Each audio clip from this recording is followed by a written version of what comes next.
les va? Buenas tardes. Aquí estamos comenzando otra emisión de Los Días Contados, en la que vamos a estar abordando algunas cuestiones vinculadas a la economía, porque evidentemente, y más allá de que día tras día sigue la escalada del dólar, hay subasta, hay anuncios, hay perspectivas, hay declaraciones, hay voluntarismo. No sé si llega tampoco al voluntarismo, ¿no? Hay, por lo pronto, percepciones diferentes, sobre todo en el gobierno. El dólar a esta hora está en la ciudad de Rosario a 33 pesos. 33 pesos. Si usted quiere comprar, tiene que poner 33. Las pizarras de los bancos oficiales y demás, 32,80. Y una escalada que no se detiene. Los anuncios del ministro Duhovne acerca de que va a crecer menos el Producto Bruto Interno. Los anuncios de un viaje del presidente a los Estados Unidos a hablar él en persona en Wall Street, en algo que algunos le desaconsejan, porque si le llegan a decir que no a él, ¿quién va después? ¿No? Por lo general se utiliza la teoría del fusible. Manda un ministro, manda un secretario de Hacienda, un negociador, y eventualmente que pase lo que tenga que pasar.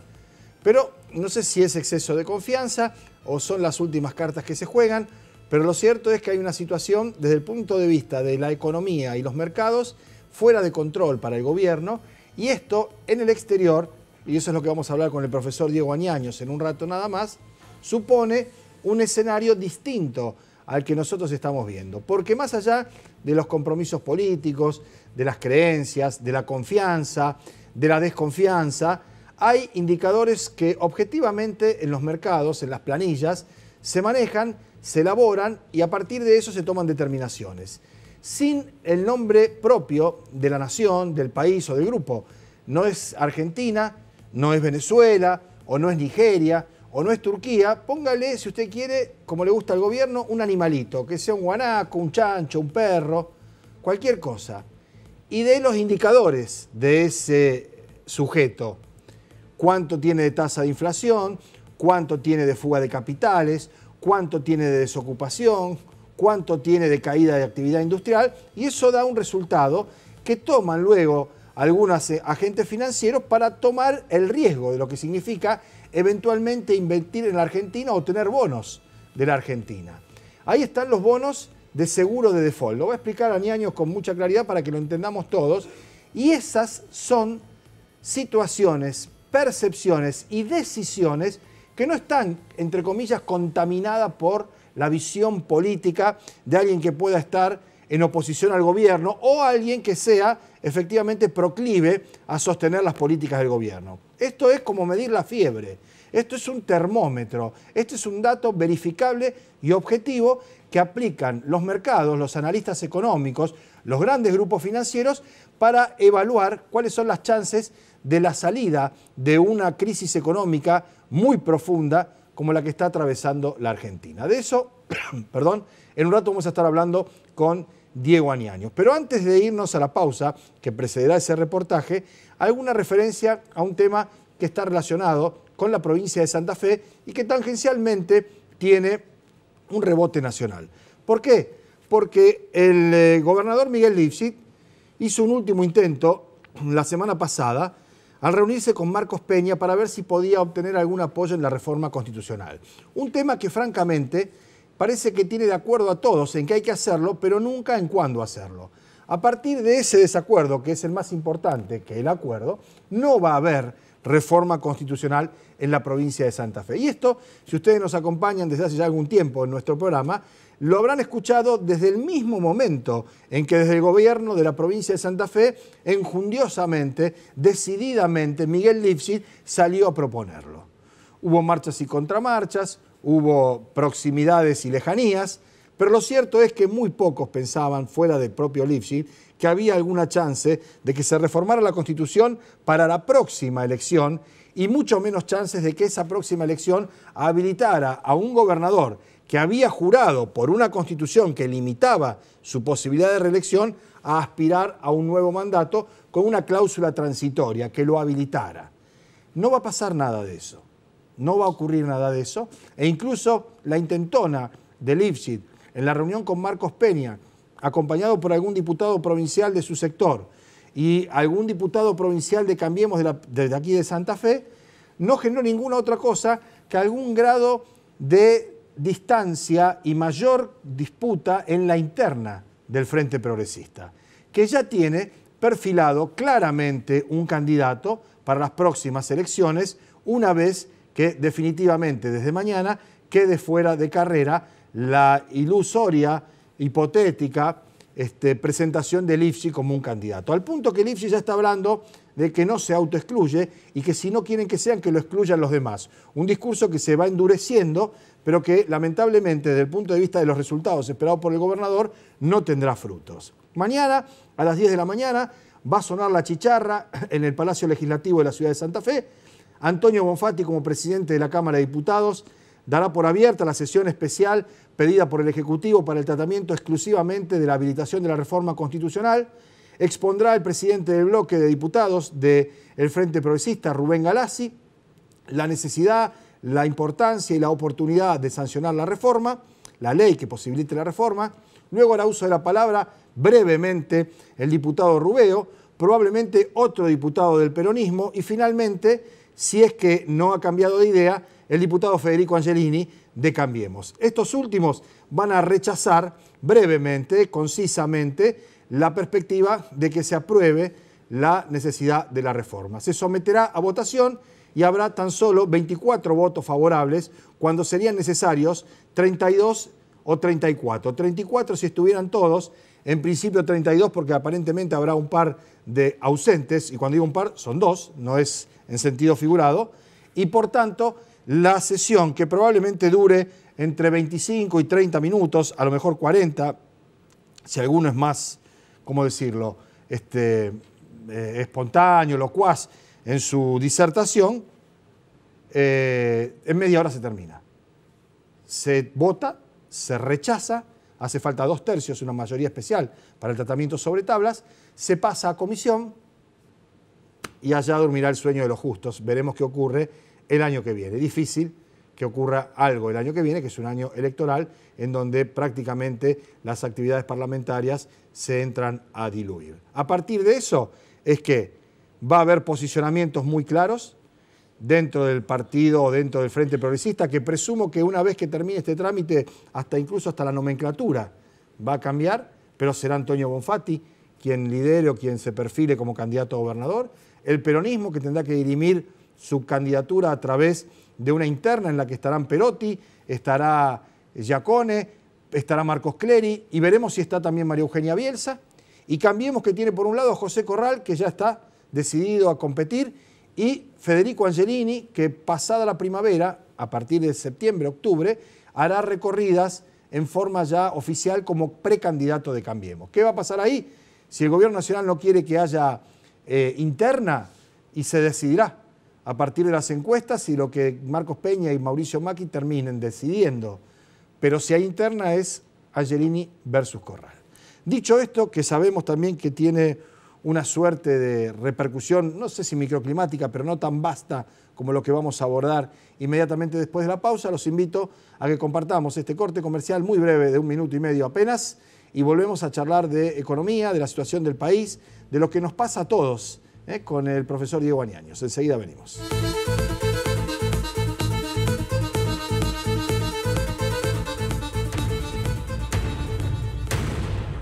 Bueno, Diego Aniaños es economista, es compañero de trabajo también en Radio Universidad, hace sus columnas los martes y los jueves, a eso de las 8 de la mañana, 103.3 en la frecuencia de la radio, ya que estamos, y además aprovechamos para decirles a ustedes algo que se le adelantaba a Susana Rueda en su programa, que a partir de hoy, ya mismo inclusive, y prueben y nos cuentan, estamos por streaming, es decir, en la red, en internet. Hay que escribir el 5.com.ar, no el número 5, hay que poner las palabras pegaditas, sin espacio, el 5.com.ar, ahí está, muy bien, el Zócalo, qué velocidad. Y ahí pueden vernos por internet si quieren hacerlo.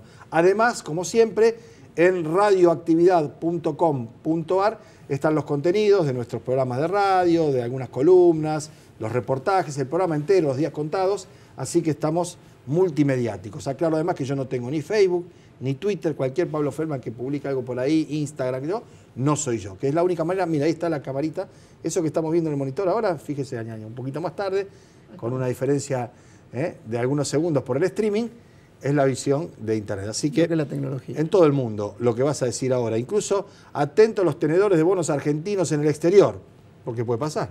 Sí, ¿no? Hay tenedores de bonos argentinos en el exterior. Empezamos por acá, ¿no? Hoy hablábamos en la radio del FAC. El FAC, sí. Que suena puteada, suena FAC. Sí, bueno, pero no tanto. Después aclaramos que no tenía nada que ver con un insulto ni con las frequent asked questions, sino que eran las iniciales de, bueno, esta mañana dijimos el nuevo. Ya no, nos quedamos cortos porque estamos leyendo en los diarios que ahora el gobierno tiene otro nuevo plan, que es ir a pedir una nueva renegociación con el Fondo Monetario, lo está anunciando en estos momentos. Es como si vos fueras a negociar con el que te alquila el departamento y todavía no sellaste el primer contrato porque lo firmaste hace 2 meses. Bueno, es exactamente lo mismo. Por eso nos sorprende un gobierno evidentemente muy proactivo, con mucha iniciativa en este sentido, porque renueva los programas de gobierno. Cada 2 meses. Incluso menos. Los pedidos. Hoy decíamos que era muy nuevo porque el FAC está, digamos, vinculado a cuáles son los puntos sobre los cuales el gobierno se centra para tratar de cerrar solamente su programa financiero. Eso ya lo dijimos hace unos días también. El gobierno dejó atrás la expectativa de terminar con la pobreza, unir a los argentinos, terminar con el narcotráfico. La inflación es una pavada, la manejamos, vengan a decirme a mí, todas esas cosas que dijo Macri en la campaña. El crecimiento, los brotes verdes, la lluvia de inversión es algo que quedó atrás y hoy el objetivo es cerrar el programa financiero 2018. Con ese objetivo se planteó, bueno, reforzar su relación con el Fondo Monetario Internacional, apostar a que los desembolsos que vienen uno ahora en septiembre, el gobierno salió anticipadamente a pedirlo, esto lo dijimos, se dijo hace unos días, el ministro salió a anunciarlo, más el desembolso de diciembre, son 6.000 millones de dólares, y más los 12.000 que vendrían. Digo vendrían porque hay que ver si este acuerdo cierra o no cierra, que vendrían en 2019, le permitirían cerrar las necesidades financieras. Lo que pasa es que cuesta creerle, porque esto es como el pastorcito mentiroso, porque nosotros un viernes nos encontrábamos con el secretario en ese momento de Finanzas, que era Caputo, y el ministro Duhovne diciendo las necesidades del programa financiero están resueltas, y el lunes el gobierno salía de apuradas a tratar de cerrar un pacto con el Fondo Monetario. Quiero decir, es difícil creer que alguno de los objetivos se vaya a cumplir. Bien. El FAC es ese, apostarle a que el fondo más el ajuste que le permitiría cerrar el frente fiscal y le dejaría librado algunos recursos para este programa que está proponiendo el ministro Sica, digamos que bien no sabemos de qué se trata, pero ya sabemos que los otros programas de desarrollo tampoco, como el Plan Belgrano y demás, no han funcionado. Y la C tiene que ver con, decíamos, fondo, ajuste, y me quedó la C. ¿Qué es la C? Estamos con los seguros de del default. Los seguros del default, digo, los bonos, los que tienen, vos me decías hoy a la mañana un dato significativo, ¿no? Que ha crecido esas cotizaciones, como que en alguna medida apuntan a que la Argentina sigue un rumbo o un trayecto que efectivamente puede ser la cesación de pago. Bueno, esta es la otra cuestión que llamaba la atención. Desde mayo, los CDS, que son los Credit Default Swap, que son algo así como una cobertura, como un seguro contra la posibilidad de que un país entre en default, que hacen los inversores, vamos a decirlo así. Sí, en realidad son especuladores, pero ¿qué hacen los inversores? Compran un seguro que dice, bueno, si el Estado X no me paga el bono que me prometió, vos tenés que ejecutar el seguro. Yo ejecuto un seguro. Bueno, y eso subió. Pero la cantidad ha crecido de manera exponencial y en los últimos días ha vuelto a pegar un salto. ¿Qué significa esto? Que ya no está operando como un instrumento de cobertura, sino que ya está operando como un instrumento de apuestas. Claro. Cuando uno dice, bueno, se están timbeando el default argentino, lo decimos en el término vinculado al juego. Sí, lo que están es apostando. Al riesgo de un jugador. Pero están apostando viendo directamente. Cálculo de probabilidades y todo. Apostando a que Argentina defaultea y comprando seguros, porque es más seguro tener seguro que bonos. Incluso están canjeando sus propios bonos por seguros de default. ¿De acuerdo? Entonces, digo, esta idea que nosotros, o con la cual nosotros nos habíamos desayunado cuando asume Cambiemos, de que en realidad teníamos un presidente que tenía algunos problemas en el frente interno, pero que afuera estaba muy bien visto, había confianza. Bueno, nos encontramos que hoy el mundo está apostando. La sé que me faltaba era el campo. La apuesta que el campo nos va a sacar adelante con una cosecha excelente de 2019, y ahí venía la otra reflexión. El ministro Berman haciendo una cadena de oración, como dijimos alguna vez, ¿se acuerdan? Sí, sí. Esta idea de recemos para que todo ande bien. Bueno, supongo que debe estar llevando adelante una cadena de oración para que tengamos buen clima, que llueva lo que tenga que llover. Claro, que la sequía no conspire, un elemento que no se puede controlar por parte del equipo económico, por más que sea el mejor equipo de los últimos 50 años. Por supuesto, pero tampoco que llueva de más. Entonces, claro, lo tienen al ministro rezando para que el campo sea la tercer pata de este FAC. Con respecto a lo que decíamos recién, bueno, lo que vemos, y esto sí es un dato para seguir y es un dato preocupante, es los agentes financieros internacionales apostando a ganador. Cuando uno apuesta a un seguro de default, es como apostar en una pelea al perdedor. Claro. ¿Se entiende? Es como que está peleando Mike Tyson con alguien y vos apostás que alguien pierde. Claro. Bueno, eso es lo que están haciendo hoy los especuladores. Lo delirante de todo esto, que lo que uno supone también, que hay mucha gente comprando esos bonos caídos argentinos hoy. Esperando a ver qué pasa. Esperando que se caigan para después intentar cobrarlos mediante alguna maniobra similar a lo de los fondos buitres, ¿no? Porque esta es otra de las operaciones que se están esperando, porque así como hay algunos que están apostando por la caída, comprando los seguros de default, hay otros que están comprando esos bonos basura para tenerlos guardados para salir para litigar con el Estado argentino y tratar de recuperar parte de su, de nuevo, entre comillas, inversión. Bien. Esta es hoy por hoy la situación financiera. Bien. Mientras tanto, la situación económica del día a día, con un dólar de 33 pesos a esta hora, que ayer estaba a 32 y la semana pasada a 31, genera un estado de zozobra y de preocupación porque esto necesariamente rehabilita paritarias, debería, ¿no? Y en alguna medida, si efectivamente se rehabilita, la paritaria sucumbe el acuerdo con el fondo en cuanto a las metas. El día pasado uno de los funcionarios del Gobierno Nacional se le escapó, o no sé si se le escapó porque yo no creo que sean tan ingenuos, dijo estamos bajando el salario real. Bueno, de eso son muy conscientes, pero digo, el propio programa que trae el Fondo Monetario es un programa que se muerde la cola, porque el mismo intento por cumplir con algunas de esas metas hace que las otras sean incumplibles. Por ejemplo, desarmar la bomba de Levac vía compra de letras intransferibles del Tesoro al Banco Central, cumple con el objetivo de bajar el nivel de las Levacs, pero se lleva puesto el objetivo del déficit fiscal. Digo, con la inflación tenemos un problema similar, digo, un problema que se muerde la cola, no tiene ningún tipo de salida en estos términos. Digo, y también, para que nadie se angustie, el dólar va a seguir subiendo bastante de acá a fin de año. Paulatinamente va a escalar. A nadie le debería asombrar porque no hay ninguna razón para que baje. Porque el problema del dólar es como de cualquier otra mercancía, como si fuera tomates, ¿no? Cuando hay pocas naranjas en verano. Sí, sí, sube el precio. El problema es escasez relativa. Exactamente. Cuando hay poco, sube el precio. En la Argentina hay pocos. Y va a seguir habiendo pocos por razones que uno podría analizar en otro momento. Una de esas estructurales, leíamos días pasados un informe en el suplemento económico de Cash, que la Argentina recibe por tonelada que exporta un promedio de $620. Y paga por tonelada que importa $1.800. O sea que la diferencia es 3 veces más la tonelada de lo que importamos y pagamos que la que exportamos y cobramos. Bueno, eso es una de las razones, lo que se llama el deterioro de los términos de intercambio, que es una cuestión histórica, que Frigerio Jr. debería saberlo, ¿no? Lo sabía su abuelo, yo no sé si Frigerio joven lo sabe, pero también tenemos el problema, digamos que eso desemboca en un problema de restricción externa, que hace que la Argentina en el mediano y largo plazo no consiga generar, vía el único mecanismo de generación de dólares, que es su balanza comercial, los dólares necesarios para crecer. Por eso siempre faltan y por eso es una irresponsabilidad absoluta venderle dólares a cualquiera para cualquier fin sin ningún tipo de control. Por eso es como regalar agua en el desierto. Invariablemente te conduce a una crisis de escasez. Hoy la etapa de ámbito financiero, insisto, ámbito financiero para que nadie se confunda, no es ni Prensa Obrera, ni el diario TIEM, ninguno de ellos. Sí, ni en clave roja. Claro, hablaba de 52.000 millones de dólares de fuga de divisas desde que asumió el presidente Macri. Bueno, yo no quiero hacer ejercicios irresponsables de matemática económica en cámara, pero ¿cuántos dólares nosotros le vamos a pedir al Fondo Monetario Internacional? ¿Cuántos nos faltaban? Menos que eso. En total, digo, va a ser el paquete. Le vamos a pedir más o menos 50.000 millones. Sí.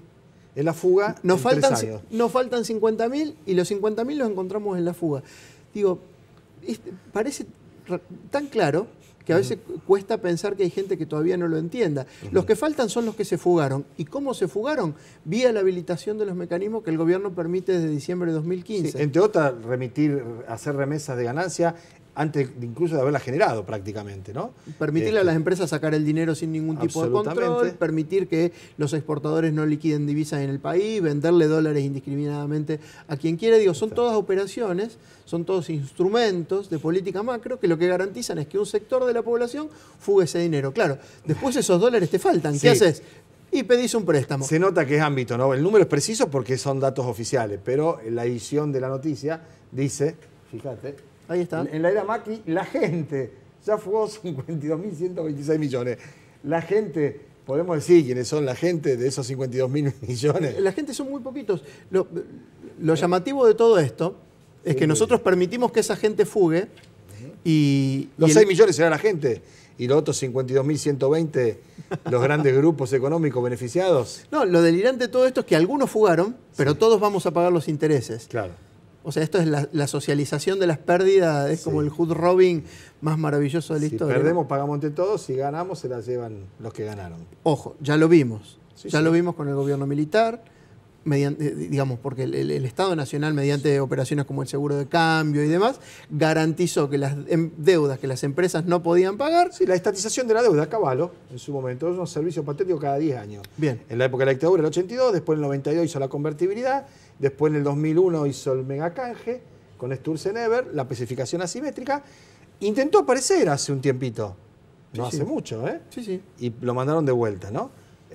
Yo no descarto que vuelva a aparecer, porque en ese sentido nosotros no somos los que nos tropezamos con la misma piedra dos veces, sino que nos la comemos, la piedra la agarramos y la deglutimos. Pues, ¿no? Nadie puede sentirse sorprendido por lo que estamos viendo, porque incluso las 5 o 6 primeras medidas que tomó Mauricio Macri el día que asumió casi, son las 5 o 6 primeras medidas que tomó Alfredo Martínez de Oz el día de su asunción también. Digo, es una historia repetida, pero como decís vos, no es como decía Marx en el 18 Brumario, ¿no? Que la historia se repite primero como tragedia, después como farsa. Acá es una cosa cíclica, ¿no? Lo que cambia es simplemente los actores y las circunstancias, pero la situación se vuelve a dar sistemáticamente. Y lo más preocupante en algún punto, y a la vez que es difícil la contraposición a eso, que es en Estado de Derecho, con dificultades severas en la confianza del Poder Judicial, con una genuflexión impropia de opositores en el Parlamento, pero con las reglas de juego que establece la democracia, con un gobierno elegido, digamos que esta vez es atendido por sus dueños, ¿no? Esta es la característica distintiva. Ya no gobiernan por interpósita persona, esta vez sino atendido que por sus dueños, directamente son sus dueños. Ahora, con un Estado de Derecho, yo te diría en suspenso. Así hoy me decía una profesora de Derecho Constitucional, Estado de excepción. Yo creo que es Estado de Derecho y eso es lo que más nos pesa todavía, ¿no? Con algunas excepciones. Bueno, hablamos hace un rato el tema del blanqueo. Bueno, eso te iba a decir para cerrar.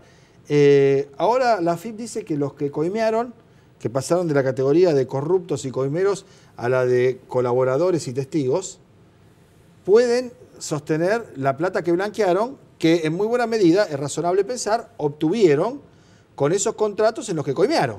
Claro, entonces la diferencia entre que José López sea un hombre honrado y un delincuente era una cuestión, o si no una cuestión de ansiedad, porque si hubiera esperado un par de meses hubiera podido blanquear todo. Bueno, ahí vos tenés un caso particular donde una agencia del Estado decide desactivar una ley.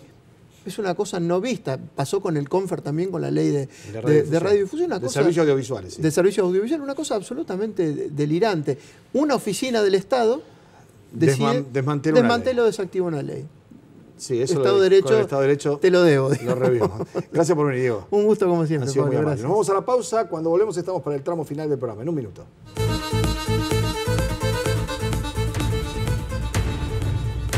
Bueno, muy bien, un tema más que está relacionado con algo que está ocurriendo en este momento en la ciudad de Santa Fe, en la Suprema Corte de Justicia de la provincia, donde aparentemente se ha instalado una discusión entre dos integrantes del máximo tribunal.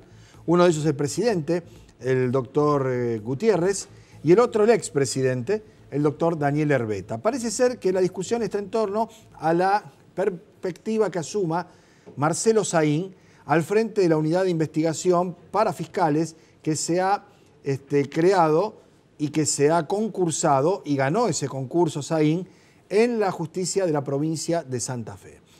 Aparentemente no están de acuerdo en la pertinencia de la asunción de Saín por una cuestión formal, presumo yo, o en todo caso esa cuestión formal puede estar camuflando una cuestión de fondo en tanto a las competencias que va a tener Saín, que en muy buena medida le va a quitar radio de acción a la policía en las investigaciones de delitos. Creo que esto es un hecho positivo y saludable, que se incorpore un hombre de las características de Marcelo Saín, que fue el primer jefe de la policía aeroportuaria, que llevó adelante una cantidad importante de investigaciones y que en su momento también había establecido que el principal problema en la provincia de Santa Fe, en el tema de la seguridad y el combate contra el delito, era que quienes tenían que combatirlo, la policía, más de una vez en vez de combatirlo, lo regenteaba o lo regulaba. Yo no sé si es eso lo que se está discutiendo, acerca de quitarle o no mayor poder a la policía y dejarlo en manos de las investigaciones judiciales, o si efectivamente hay una suerte de exigencia, no sé si la palabra es purismo, pero sí de cumplimiento de la ley en cuanto a los 2 años de residencia que tendría que tener el doctor Saín en la provincia de Santa Fe. No le exigieron eso, evidentemente, cuando presentó al concurso y lo ganó ampliamente, y parece ser que ahora el ministro Gutiérrez discute con el ministro Herbeta en la Corte a esta hora, en la sesión de acuerdo, a ver si avanzan o no en la posibilidad de que asuma a partir de los primeros días de septiembre. Esto vamos a ver cómo se dirime, insistimos, sería importante, pero me parece que puede haber alguna alternativa, ¿no? Si la ley dice eso, dejar desierto el concurso, declararlo nulo y el gobernador por decreto podría designarlo. Esto requiere, por supuesto, la determinación política, la decisión y finalmente la concreción. Bien, mañana tal vez tengamos novedades sobre esto también. Nos estamos yendo a partir de las 2 de la tarde, como siempre, vamos a estar aquí mañana con los días contados. Ha sido un gusto. Chao.